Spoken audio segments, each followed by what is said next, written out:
आज double entry system के अंतर्गत नाम और जमा का नियम बताने जा रहे हैं। 11th की जो चैप्टर पिछले दिन बताए हैं डबल एंट्री सिस्टम, जिसके अंतर्गत 3 भेद बताए हुए थे। मुख्य रूप से अकाउंट के मुख्यतः 3 भेद होते हैं। पहला पर्सनल अकाउंट, दूसरा रियल अकाउंट और तीसरा नॉमिनल अकाउंट। तो ये तीनों भेद जो है उसका डिटेल बताए थे पिछले क्लास में। आज उसी पर्सनल, रियल और नॉमिनल अकाउंट की जो नियम है, रूल्स है, उसके संबंध में बातें करने जा रहे हैं। डबल एंट्री सिस्टम के अंतर्गत नाम एवं जमा का नियम, rules of debit and credit under double entry system. दोहरी प्रविष्टि प्रणाली के अंतर्गत नाम और जमा का क्या नियम है, इस नियम के संबंध में बताने जा रहे हैं। हमारी जो अकाउंट है वो अकाउंट इसी नियमों पर आधारित है। चाहे वो किसी भी क्लास का अकाउंट हो, यदि डबल एंट्री सिस्टम का उपयोग किया जाता है तो उसके अंतर्गत इसी रूल को फॉलो किया जाता है। तो डबल एंट्री सिस्टम के अंतर्गत नाम और जमा का नियम अर्थात डेबिट और क्रेडिट का नियम बताने जा रहे हैं, जिसमें पहला क्या है, पर्सनल अकाउंट, व्यक्तिगत खाता। ये व्यक्तिगत खाता क्या होता है पहले बताए हुए हैं। किसी व्यक्ति, संस्था या कंपनी से संबंधित खाता को पर्सनल अकाउंट कहते हैं। जिसे कहते हैं पर्सनल अकाउंट, उसी पर उसका रूल लागू होता है। रूल क्या है? तो debit the receiver and credit the giver. पाने वाले को नाम, हिंदी भी लिख दिया है, पाने वाले को नाम एवं देने वाले को जमा करें। पर्सनल अकाउंट का रूल है debit the receiver and credit the giver. पाने वाले को नाम एवं देने वाले को जमा करें। कौन पाने वाला हो सकता है और कौन देने वाला? तो अभी जस्ट बताए हैं। जो व्यक्तिगत खाता में क्या है परिभाषा? किसी व्यक्ति, संस्था या कंपनी से संबंधित, संघ समुदाय से संबंधित खाता को हम पर्सनल अकाउंट कहते हैं। यदि वह व्यक्ति, संस्था या कंपनी पाने वाला होगा तो उसे हम डेबिट करेंगे। क्या होगा? पाने वाला होगा तो उसे हम डेबिट करेंगे। रिसीवर मीन्स पाने वाला और डेबिट मीन्स नाम। इसी तरह कोई व्यक्ति या संस्था हमको देने वाला होगा तो उसे हम क्रेडिट अर्थात जमा करेंगे। क्रेडिट, गिवर मीन्स देने वाला और क्रेडिट मीन्स जमा। और इसको थोड़ा डिटेल में चलें।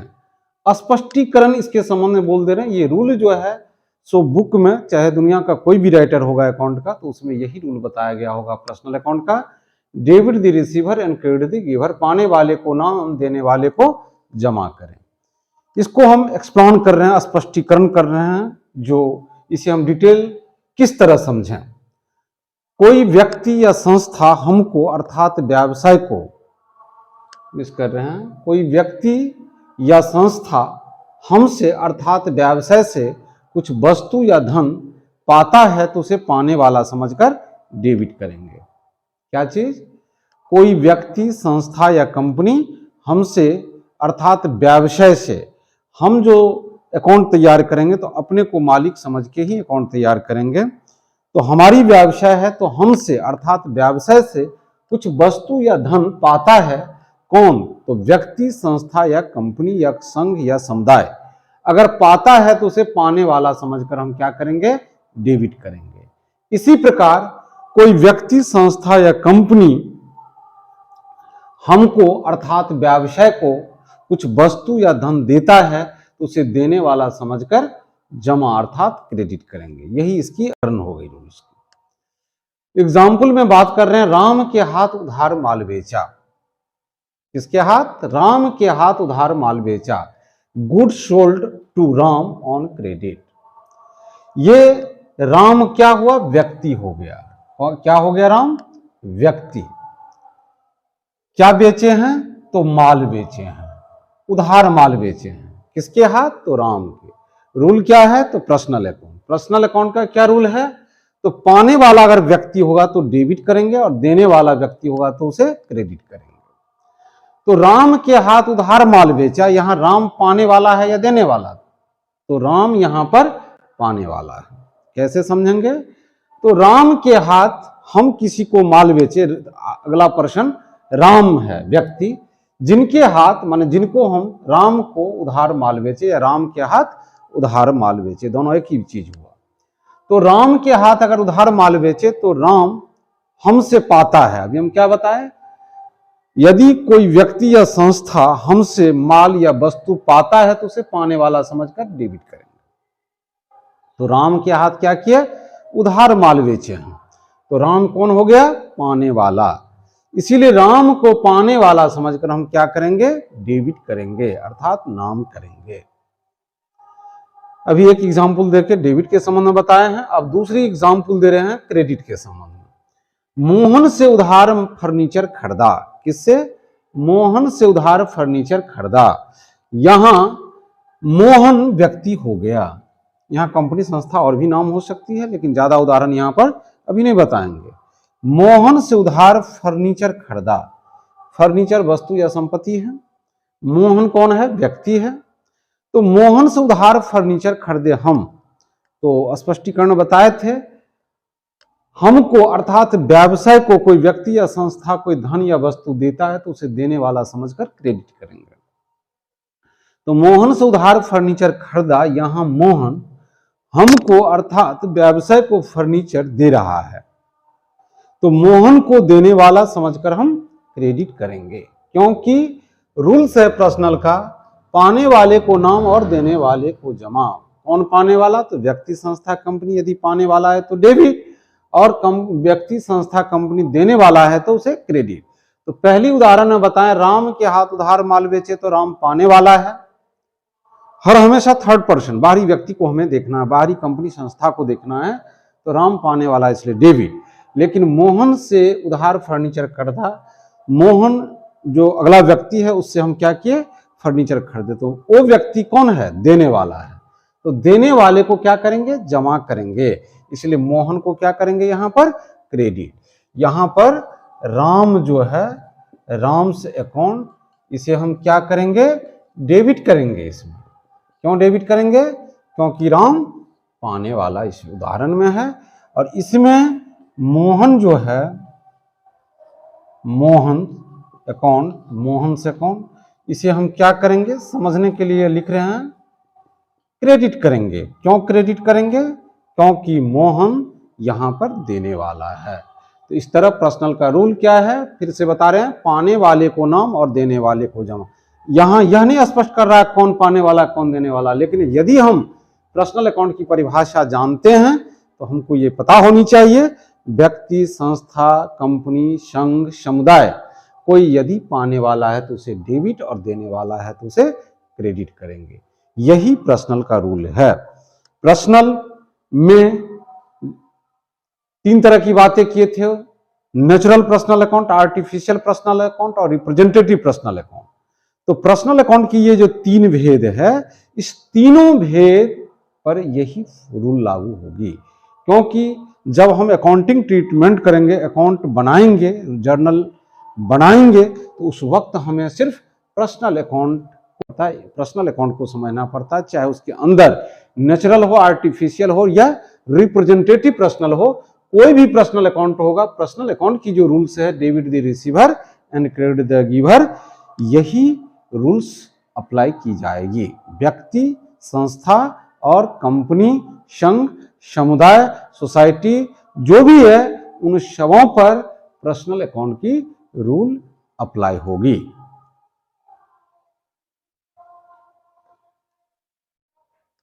चलें, दूसरी अकाउंट रियल अकाउंट है। पहला अभी बताए थे पर्सनल अकाउंट, दूसरा रियल अकाउंट वास्तविक खाता। वास्तविक खाता किसे कहते हैं? किसी संपत्ति या वस्तु से संबंधित खाता को वास्तविक खाता कहते हैं। जिसे कहते हैं वास्तविक खाता, उसी पर उसका रूल अप्लाई होगा। Debit what comes in, real account का रूल है debit what comes in and credit what goes out. अर्थात आने वाले को नाम एवं जाने वाले को जमा करें। क्या आने वाला और क्या जाने वाला? तो कोई वस्तु या संपत्ति, क्या चीज, कोई वस्तु या संपत्ति, संपत्ति या वस्तु, यदि संपत्ति या वस्तु आने वाला होगा तो उसे नाम करेंगे, कम्स इन माने आने वाला, उसे डेबिट करेंगे, और गोज आउट मीन्स जाने वाला, उसे जमा करेंगे, credit. Debit what comes in and credit what goes out, उसका हिंदी ट्रांसलेट है आने वाले को नाम एवं जाने वाले को जमा करें। कौन आने वाला, तो संपत्ति या वस्तु आने वाला है तो उसे डेबिट करेंगे और जाने वाला है तो उसे क्रेडिट करेंगे। जबकि प्रश्न में बताए थे व्यक्ति, संस्था या कंपनी, व्यक्ति, संस्था या कंपनी पाने वाला है तो डेबिट करेंगे और देने वाला है तो क्रेडिट करेंगे। जबकि इसमें है वस्तु या संपत्ति पर बात होगी, आने वाला है तो डेबिट करेंगे और जाने वाला है तो क्रेडिट करेंगे। इसकी स्पष्टीकरण हम इस प्रकार कह सकते हैं, हमारे पास अर्थात व्यवसाय के पास कोई वस्तु या संपत्ति आवे तो उसे डेबिट करेंगे, और यदि कोई वस्तु या संपत्ति या धन हमारे पास जावे तो उसे जाने वाला समझकर क्रेडिट करेंगे। उदाहरण दिए हैं, मोहन से उधार फर्नीचर खरीदा, किससे, मोहन से। Furniture purchase from Mohan on credit, तो आप कहेंगे उसमें राम और मोहन पर बात किए थे, वही चीज लिखे हैं, लेकिन वहां पर्सनल में व्यक्ति, संस्था, कंपनी को बताए हुए थे, इसलिए मोहन को पकड़े हुए थे। लेकिन यहां रियल का रूल अप्लाई कर रहे हैं जिसमें संपत्ति और वस्तु को पकड़ना है। तो यहां मोहन को नहीं हमें पकड़ना है, फर्नीचर को पकड़ना है। किसे, फर्नीचर को। राम के हाथ उधार माल बेचा, यहां हमें राम को नहीं पकड़ना है, गुड सोल्ड जो है इसे पकड़ना है। क्यों, क्योंकि रियल का रूल अप्लाई कर रहे हैं और रियल संपत्ति और वस्तु होती है। यहां पर उदाहरण में वस्तु या संपत्ति फर्नीचर है और इसमें गुड्स माने वस्तु है। इसको अब जाने। फर्नीचर, मोहन से उधार फर्नीचर खरीदा, क्या खरीदा, फर्नीचर। ये फर्नीचर जो हम खरीदे हैं, बेंच, डेस्क या पलंग, कोई चीज अगर खरीदेंगे या कंप्यूटर खरीदेंगे तो हमारे पास वह वस्तु आएगा या जाएगा, तो आएगा। तो फर्नीचर अगर हम किसी से खरीदे, किससे, मोहन से, तो अभी मोहन को हमें नहीं पकड़ना है इस रूल में, किसे पकड़ना है, वस्तु या संपत्ति को पकड़ना है। तो वस्तु या संपत्ति क्या है, तो फर्नीचर। ये फर्नीचर हम खरीदें, ये कलम हम खरीदेंगे तो ये कलम मेरे पास आएगा कि जाएगा, तो आएगा। तो फर्नीचर हमारे पास आ रहा है, इसीलिए इसे आने वाला समझकर हम डेबिट करेंगे। इसी प्रकार अब दूसरा उदाहरण है, राम के हाथ उधार माल बेचा, किसके हाथ, राम के हाथ। तो राम नहीं पकड़ना है इसमें, इसमें माल जो बेचा, गुड सोल्ड जो है उसे पकड़ना है। तो यहां पर अभी हम जो ऊपर वाला में बताए, ये जो फर्नीचर अकाउंट, इसे हम जो अभी स्पष्ट किए उस उदाहरण में खरीदे हैं तो फर्नीचर आ रहा है, इसीलिए इसे हम क्या करेंगे, डेबिट करेंगे। और यहां पर गुड्स है, गुड्स जो बेचे हैं, गुड्स, इसे हम गुड्स अकाउंट को क्या करेंगे, इसे हम क्रेडिट करेंगे। क्यों क्रेडिट करेंगे, यह समझें। राम के हाथ उधार माल बेचा, माल, कोई वस्तु अगर हम बेचेंगे तो हमारे पास से जाएगा, व्यवसाय के पास से क्या होगा, जाएगा। इसलिए रूल है आने वाले को नाम और जाने वाले को जमा, अर्थात आने वाले संपत्ति को नाम करे और जाने वाले संपत्ति को जमा करे। तो यहां गुड्स जो हम बेच रहे हैं, यह वस्तु हमारे पास से क्या हो रहा है, जा रहा है, इसलिए गुड्स को हम क्या करेंगे, क्रेडिट। जब हम इसकी एंट्री करेंगे तो माल बेचते हैं तो सेल शब्द का प्रयोग करते हैं और माल खरीदते हैं तो परचेज शब्द का प्रयोग करते हैं। अर्थात यहां पर हम गुड्स अकाउंट के जगह सेल्स अकाउंट भी लिख सकते हैं, और आगे जब जर्नल बताएंगे तो उस वक्त इसी को स्पष्ट करेंगे। अभी भी इस तरह समझ में आ गया होगा। जो गुड्स तो आखिर जान रहे हैं, जो वस्तु है, वस्तु या कैसा है, जा रहा है कि आ रहा है, तो बेचेंगे तो जा रहा है, इसलिए जाने वाले को हम क्या करेंगे, क्रेडिट करेंगे। और जब क्या बोले, वस्तु बेचेंगे तो सेल शब्द का प्रयोग करते हैं, जब वस्तु खरीदते हैं या माल खरीदते हैं तो परचेज शब्द का प्रयोग करते हैं। तो इस प्रकार यह स्पष्ट हो गया जो रियल अकाउंट क्या है, तो किसी वस्तु संपत्ति से संबंधित खाता को रियल कहते हैं। अगर वस्तु या संपत्ति आवे तो उसे डेबिट और जावे तो उसे क्रेडिट करेंगे। क्लियर?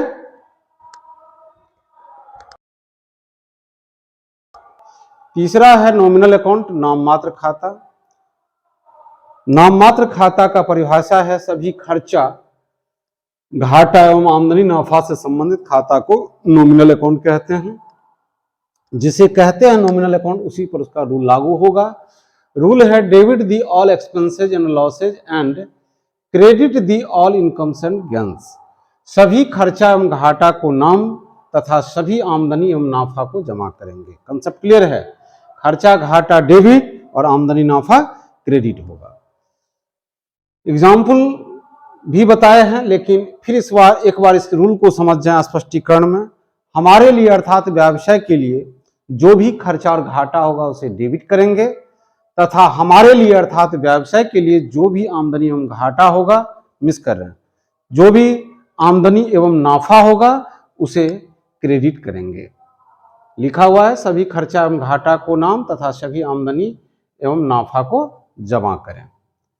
अब उदाहरण के द्वारा समझे। वेतन दिया, मजदूरी दिया, ब्याज दिया, चुकाया।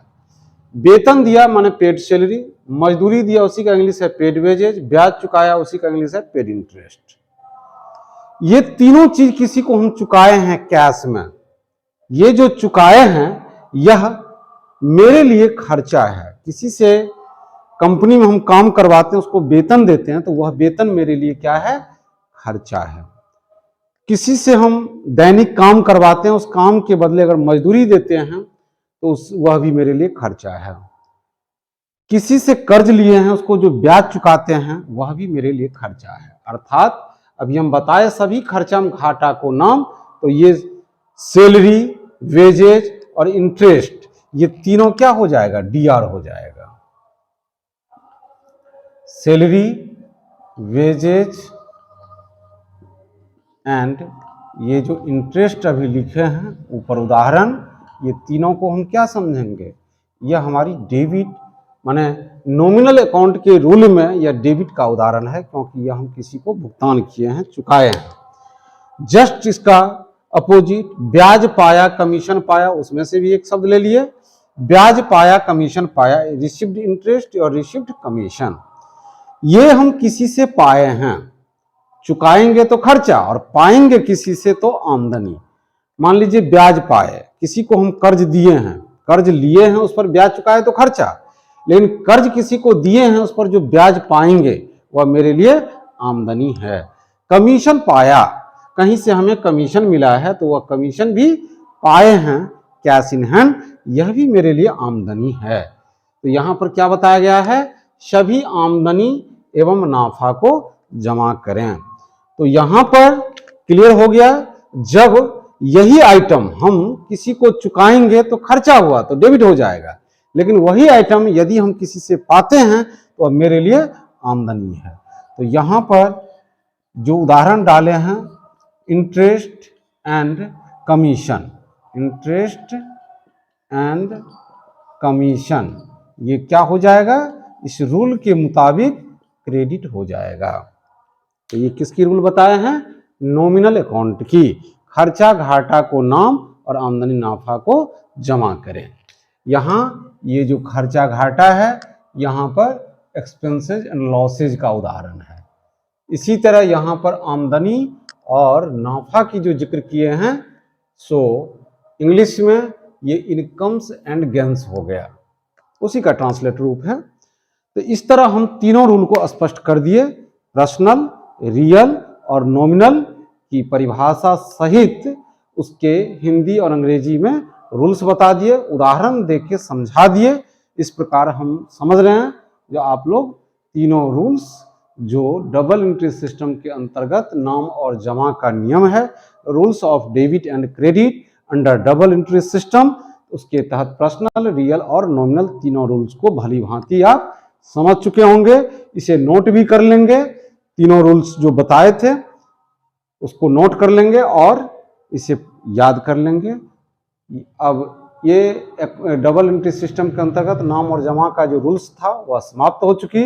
अब अगले क्लास में इस पर आधारित जर्नल जो होती है वह जर्नल बताई जाएगी, या थोड़ा सा और एक बार स्पष्टीकरण से हम चार्ट नुमा रूप में कर देंगे। पर्सनल रियल नॉमिनल का जो डिटेल्स रूल्स और उदाहरण दिए हैं इसको एक चार्ट का रूप दे देंगे, उसमें होगा तो एक बार फिर बता देंगे शॉर्ट में चार्ट नुमा में, जो याद करने में आपको सुविधा होगा। फिर उसके आधार पर हम जो प्रारंभिक चैप्टर है जर्नल रोजनामचा, उसमें कैसे हम इस रूल्स के आधार पर जर्नल करेंगे उस चीज को अगले क्लास में बताया जाएगा।